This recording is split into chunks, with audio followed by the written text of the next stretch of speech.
Hello, it's a 187th day of a screenwriter's journey, picking up right where we left off yesterday. And the beauty is, I'm doing this voiceover right after that one, so I am fresh.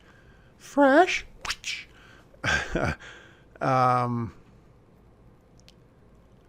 so then Rachel spews out all this stuff, and the question is, what is Lexi's state of mind? Is she totally skeptical? Like literally, I mean, listening but not hearing what she's saying? Is she a fractionally skeptical? Does her thought evolve as she hears Rachel talk? What sort of defensive barriers is Lexi putting up, and what will it take for Rachel to break them down? Because that's really what this is all about. It's a psychological thriller. Um, Not really. Well, hopefully it is in a different sort of way. So, again, the challenge is how to do this as quickly as possible without going so fast that you completely change someone's mind. And it's like, wow, they're a pretty weak stick if they are suddenly flip flopping. I watched West Side Story, the new version, last week. I think I mentioned this. And I guess it's sort of like Romeo and Juliet in that these two young people fall in love in less than 24 hours. I mean, it's basically love at first sight in my memory. Well, from what I saw in West Side Story, and I'd have to read Romeo and Juliet again. Not that I ever have. But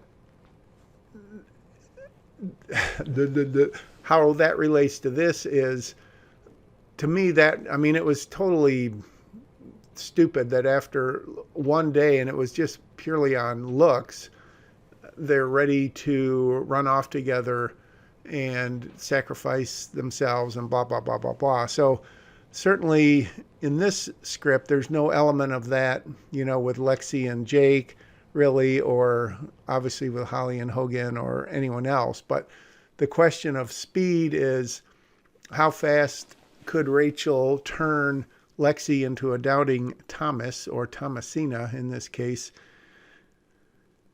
And how best, obviously, to get that across? You have the Stockholm syndrome, which means that someone who is captive sort of becomes infatuated, enamored with his or her captor because he or she is letting this person stay alive.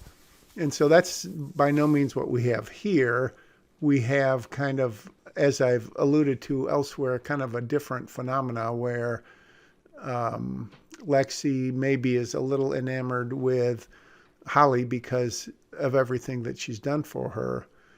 But having said that, there's still some other factors, and I need to decide when to bring them in, namely when Lexi is going to spring this thing on Holly.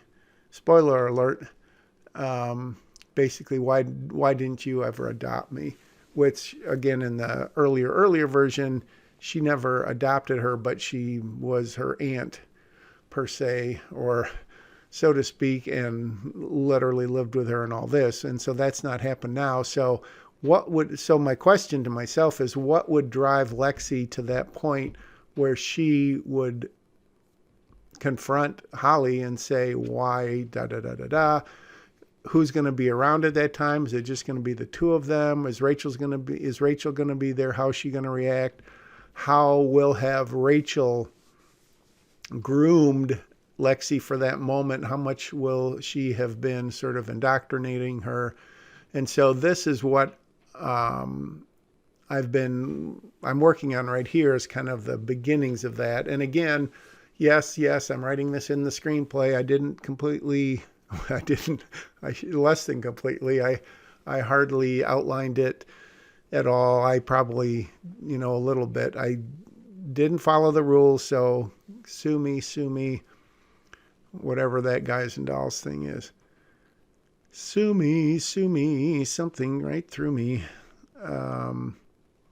And now we bring up this DNA sample. So that's kind of become, in present day, March 12th, I've been asking someone who I used to work with, who is a genetics person, what is the very fastest you can actually get test results back?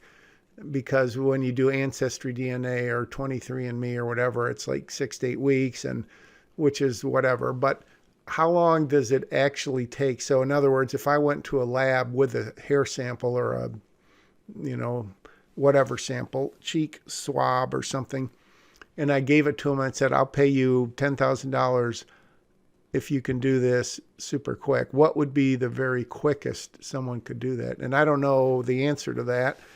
And I'm trying to find out, because if it's 48 hours and I'm in the script, I make it an hour and a half. Will someone read that and go, yeah, gosh, it's not really how it works? No one has done that yet. And again, you can break the laws of credibility to some extent, but can I really go that far? So that's something that I need to get within reason. And then if it's too much beyond reason, then I have to decide, do I just completely strike that DNA testing out of it? And does Rachel's ex-husband just have to take it on belief or something that Lexi is in fact his real daughter? So that's something I'm working on. And then, as I said, this whole thing about how much skepticism, how much doubt can Rachel implant in Lexi's mind and make it A, realistic, and B, not drag on too long, and C, don't make it appear that Lexi is so weak that the audience quits rooting for her because they see her as kind of a flip-flopper. So this is the first time I've talked this long after the days ended, because I've got so much to say. Day 187 is in the books. There's plenty more to come. And I know no one's watching this. I've convinced myself until and unless they've seen this movie or they've heard that it's going to be released, and now they want to jump on the bandwagon. So welcome aboard, and thanks for being on, and we'll continue our journey tomorrow.